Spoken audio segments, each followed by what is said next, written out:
Hello there people, my name is Amanamaz and I have just seen Transformers 1. Well, I saw it last week or so, but I've been too busy to write a review. And in the UK, it came out like weeks after the States. I think it's been a month since it originally came out, and having heard all the hype about it, I just couldn't wait. Only to find out that I had to because it hadn't come out until weeks later. Which was annoying, but it is what it is. And I'll tell you what, it's worth the wait. It is just that good. And I think Paramount did the right thing by getting the people behind Toy Story to do this film. And in a weird way, it does have that Pixar feel to it a little bit, especially in the relationship between Orion Pax and D16.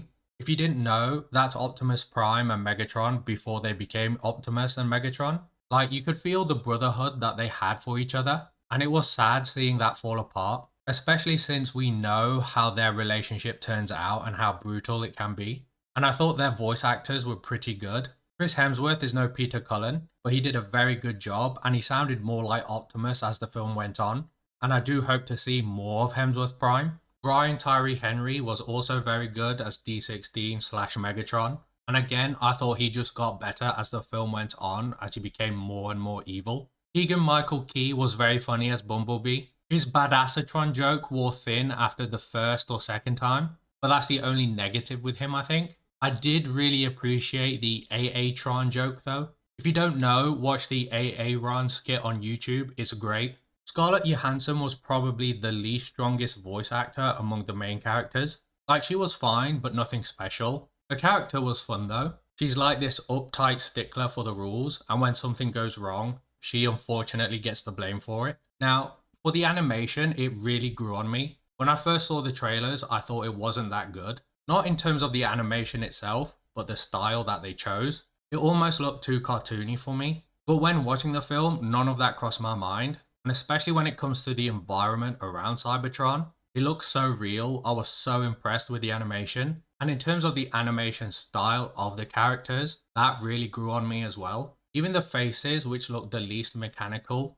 didn't look off-putting. The action scenes were pretty good also. What I really like about this one, which they rarely did in the live action films, is that they got experimental with the transformations with the action. Like, I can't remember if it was Optimus, but he killed a bad guy by holding him close and then transforming, so he got squished and mangled, if you know what I mean. And while Optimus and Megatron were brawling and Megatron had the upper hand, Optimus transformed his legs to basically drive out and get into a better position. Little things like that I really appreciate, and I wish I saw more of in the live action films because that concept is pretty cool. Also, I still hate Sentinel Prime, that's all I'll say on him. So overall, it's a really good film and probably the best Transformers film in a very long time. That's including Bumblebee. It's fun for all the family as well, so I do recommend that you check it out if you can. Like, go out and make time for it.